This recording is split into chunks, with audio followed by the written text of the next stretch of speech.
I guess I was just going to ask, one, hope you have safe travels to Louisiana. Amen to that. I know that obviously it's a place that you're very familiar with, and the last couple of years of your career, you spent time coaching about an hour away, and you coached a guy named Jayden Daniels. So I just wanted to know, obviously, with all the success that he's having right now, what it was like watching him develop and what it's like to obviously see him have all the success at this NFL level. Did you think it was possible when you coached him? Well, I mean, first of all, it was pretty easy to identify from the beginning what type of work ethic he had, what type of pride he took in learning the game, digging into the details of the game, and even his time with us at LSU, the improvement that he made over the course of, the 2 years that he was there was evidence that he was willing to put the work in necessary, both physically and mentally, to put himself in a position for success. And it doesn't come as any shock to me or surprise to me whatsoever what he's been able to accomplish so far in the NFL. Go ahead. Coach, you've spoken about your game week process before. I guess, does the extra few days add anything to that? Yeah, I mean, it adds a lot of ideas that some are really good and some maybe we farm out and some we move around. And so it gives us a chance as a staff, I think, as much as anything to continue to dig into details and bounce things off one another, maybe find a problem here and there that in a quick week's preparation you might not get a chance to see. Things that we know we have to have adjustments for and answers for. Gives you a chance to dig into those details a little bit more. And then can you take away anything from facing Georgia a couple years ago in the playoffs, even though the rosters are obviously different? Yeah, I mean, I think the rosters obviously are different, but, same leadership, same dominant style of defensive play that Georgia's been known for years now, since Kirby's been there. And, they're a group that makes you work for every single inch that you gain, and they have answers for your answers, and we're going to hopefully have one more when we get a chance to get against them. Coach, have you had the opportunity, or has it been requested of you by Arlotta to help him understand what they're doing from the offensive side? So maybe since you faced him before and because you understand what they're capable of. Yeah, I mean, Al and I are always bouncing ideas off one another. Talking about what hurts us, and he talks about what stings them or what other people are doing. So we get a chance to exchange information all the time and kind of communicate with each other. It's a great relationship that way.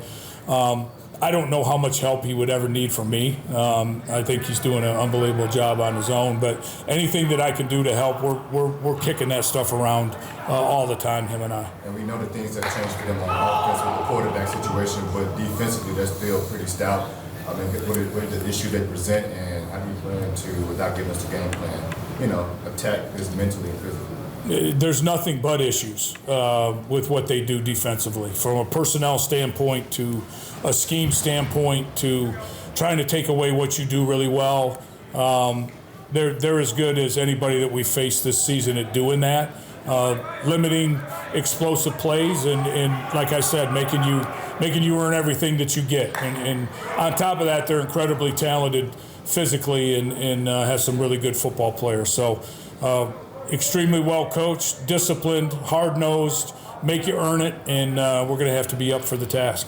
We've asked you about Riley a lot throughout the season, obviously, but if you could put in perspective maybe where he was week one to where he is now for us. Yeah, just incredibly proud of his continued progression and his understanding more and more, I think, every day of where his answers are and how to get to them and how to make the adjustments necessary to make sure we're not running bad plays into bad looks. And as the season's gone along, that's continually grown, got better and better and better, and I don't see any end of that, coming this way. I mean, it's progressed even into getting ready for this game, and I think a lot of the experience that he's gained along the way throughout the season and the different things that he's been able to see and how his development has come along, he's in a better position to help this offensive unit as kind of an on-field coach and quarterback as the game's going along. So that's exciting. How have you seen sort of Jadarian step up with kind of going in and out a little bit with that injury, and then just really what he's done during bowl prep that's kind of wowed you a little bit? Yeah, I mean, it's incredibly a huge luxury, obviously, to have Jadarian, there when you need him, and even, even if he was, the only one there, you would be very happy with the type of talent and explosiveness and ability to make very, timely big runs and the things that he's been able to do for our offense. I couldn't even, put a price tag on how valuable he's been to what we do. And he's continued that. I mean, every time the ball's in his hands, something really good seems to happen, and he's done that all year, and bowl practice so far hasn't been any different than that. And then same kind of thing with Aeneas. I guess he's had to take a larger role here recently too.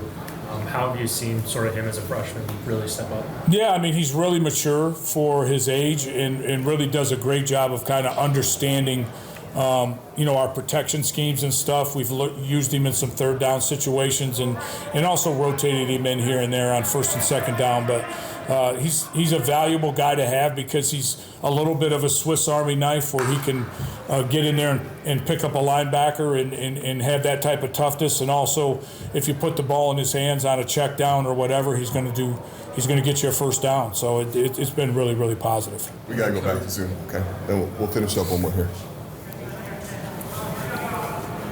Brandon, go ahead with your question. Hey, Coach, how are you? Brandon, how are you? Doing great. Great time of year. Yes, sir. I was wondering, with you've worked for Coach Kelly, obviously before Notre Dame and LSU, and obviously worked alongside Coach Freeman. I was wondering, what are the differences you've noticed between the two as they run programs, and also just how both have evolved over the last decade or so of being around those two different spots? Yeah, I mean, everybody's got their own style of leadership, and obviously both have been incredibly, incredibly successful in the roles that they're in. Comparisons between the two. I mean, I don't know that I would even begin to even describe that, other than, if you're someone who has the magnetism about you that people like to be around, number one, and number two, they want to follow, and they believe in your leadership and believe in your message, and they believe that you're in a position to make them better, not only as people but as football players. And I think both of them have that strong trait, and it translates into the success that they've had on the field. Let's do two more quick ones here. Coach, when it comes to Jordan Faison, it seems like he always kind of steps up in his biggest moments. Have you noticed anything unique about him in his practice now leading up to another big game? I mean, the biggest thing for Jordan, I think, as the season's gone along, is just he's been able to stay healthy here probably for the last 4 or 5 weeks in a row. And it's allowed him to dig into the practice reps and be in a position where he could perform when he's called on to do it. And he's done an incredible job with that. He is an explosive playmaker that needs to touch the football for sure. Where's CJ in his progress and his development? Yeah, I mean, mentally coming along very well. He's been, as you saw him today, he's throwing in practice and doing those things. So we're excited about where that's headed. He's back in full detail and got some team reps and some everything else today. So it's good to see him back going at it. Are you guys still limiting him, or is he on a pitch count still a little bit, it look like? Yeah, I mean, obviously, anything like that you're going to keep an eye on. But he was in team time and doing his business today. He made a couple really nice throws in team time today, so it's exciting to watch. Georgia guy playing Georgia. Yeah, as I said, it's exciting. Grow up. All my friends, basically Georgia fans, my closest friends. So it's pretty cool being a Georgia guy. I got a lot of friends over there on that other team. Grew up playing ball with, so it's pretty cool to go out there and just compete and just have this opportunity. Compete at the highest level in the playoff, play against a good team. And then I know you played with Gunner. I guess what's kind of his personality like, and what makes him, I guess, ready for this moment too? I would say he's a baller. He's a kid that gave it all he got. He's in the position he is just because of he hard work, whatnot.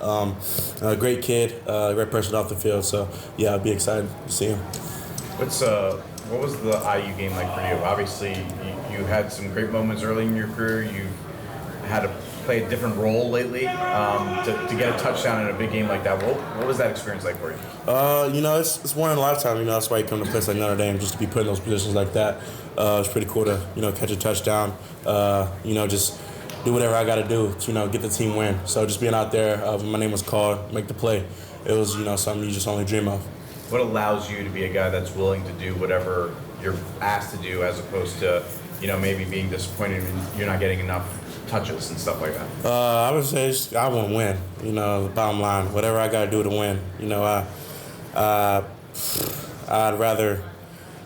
I'd never want to lose.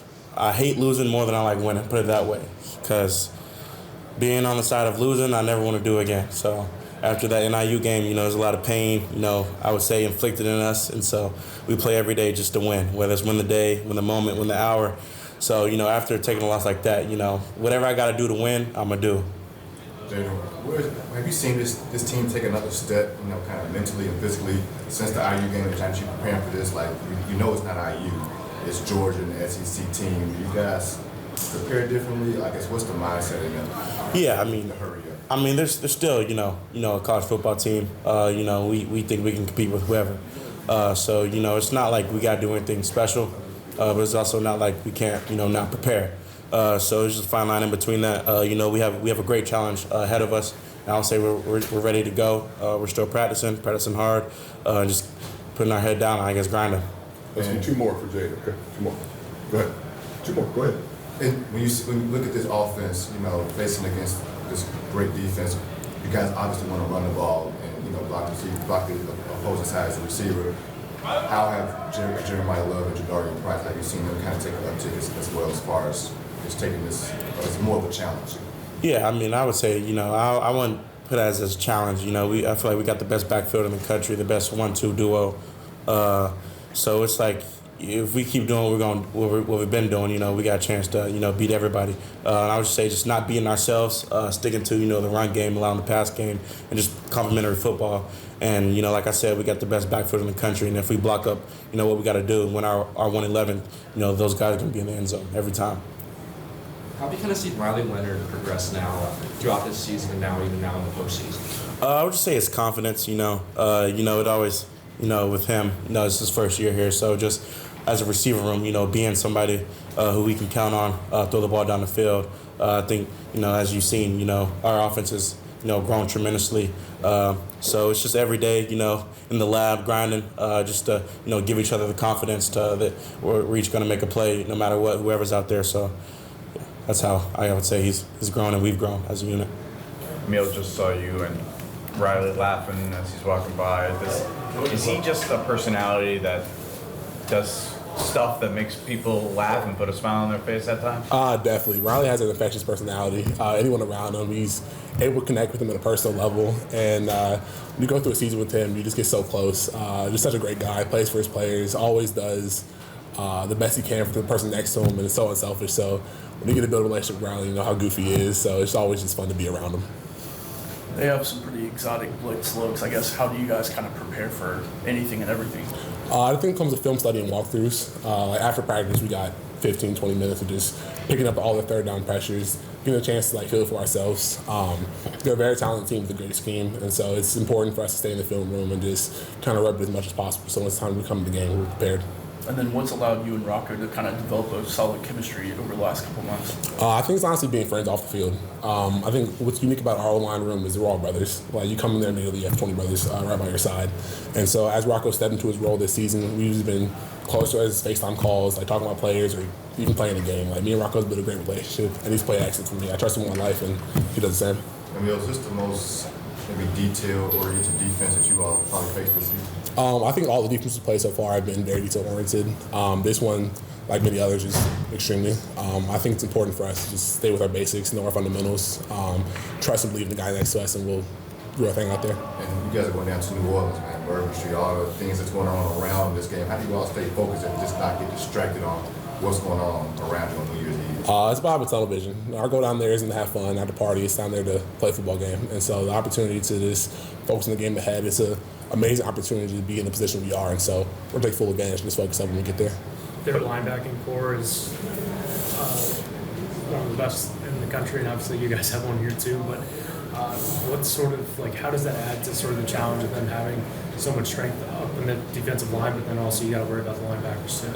Yeah, amazing front seven, very talented players everywhere. But I think the opportunity to play at Notre Dame, we go against arguably the best linebacker core in the country. Whether it's Kingston, Jack, Drake, whatever it is, they're some of the best players. So even our scouting guys, they're hell of athletes. And so the opportunity just to rep it against guys that are very talented and knowing that if we're not at our best, we can't get beat, gives the opportunity to go into a game like this where they have an amazing front seven and perform as well.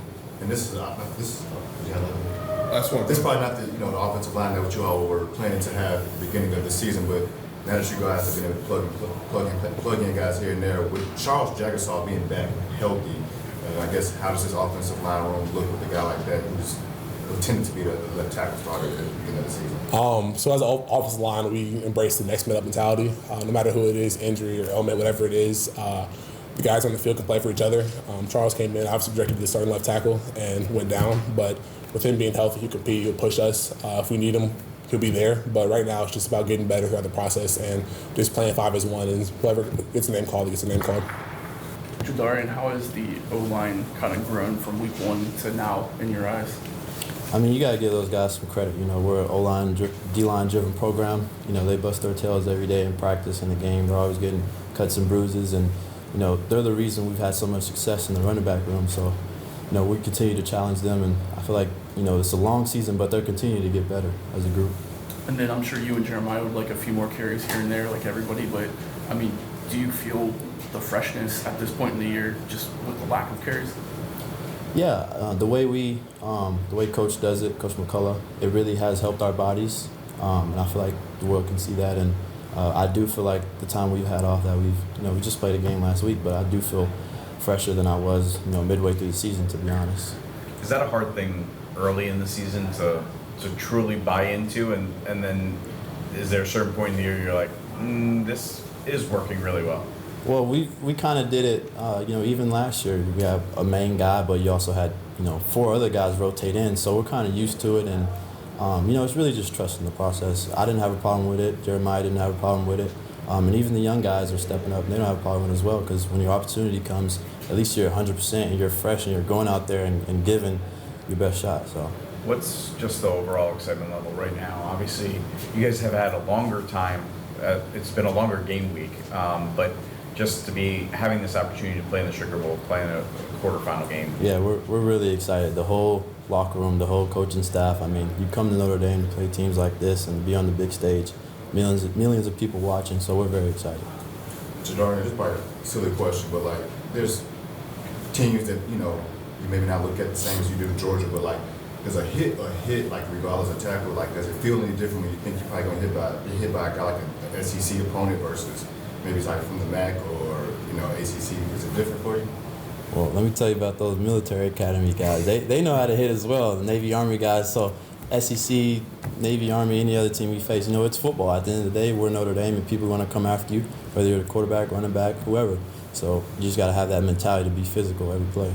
And what's the relationship or conversations like with Jeremiah Love at this point in the season when you guys are kind of leaning on each other to say, hey, we know that we are run first team and whatever, you got to set the tone. What are the conversations like with you guys leading up to games? Yeah, I tell them every day before practice, before every game, continue to show that you're the best in the country. He believes that, and I'm gonna continue to challenge him every day, and it just makes me feel even better about myself. Just going out there, coach says hold serve. When it's your turn, go out there and make something happen as well. So I like what we're doing out of the running back room, and we're continuing to get better every day.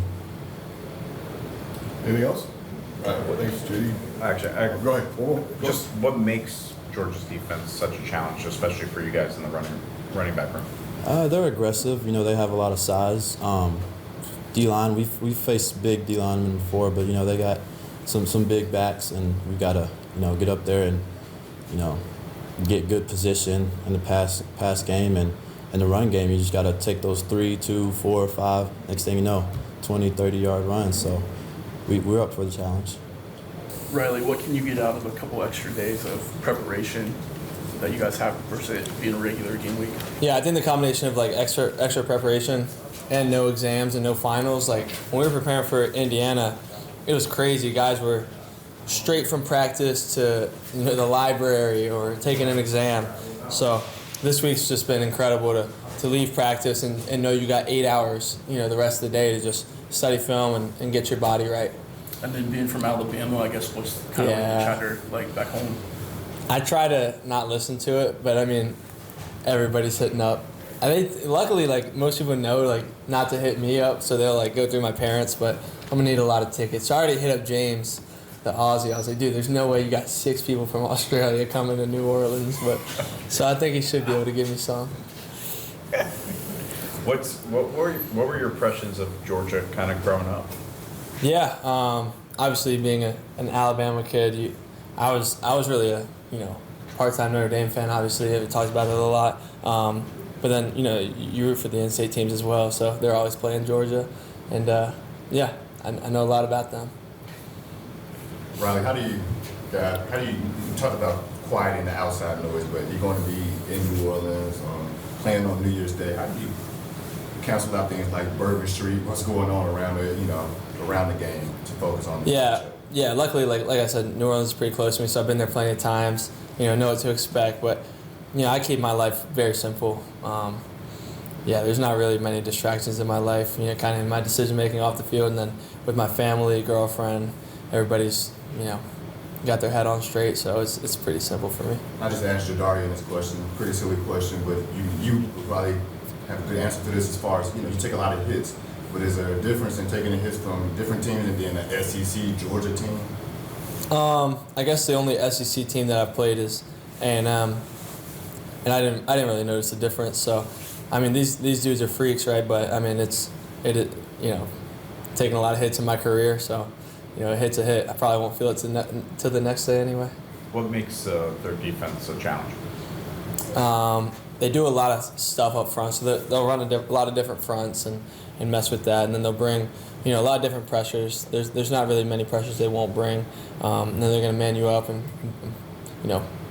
play press, all these different things in the back end. So yeah, it'll be fun. And you talked after the IU game about appreciating this, coming from once being 3-9 early in your career, just the excitement level of being in a CFP quarterfinal game. Yeah. I mean, this is obviously why I came to Notre Dame to compete here, and I remember leaving Duke, which I didn't want to do, but I was thinking to myself, like, I'm going to go out swinging, like, I want to compete for it all, and here we are. So kind of a dream come true for me. And then, like I said, going 3-9, I have perspective. I understand how cool this thing is, and I'm not making too big of a deal of it, but I'm also not taking for granted, like, this opportunity.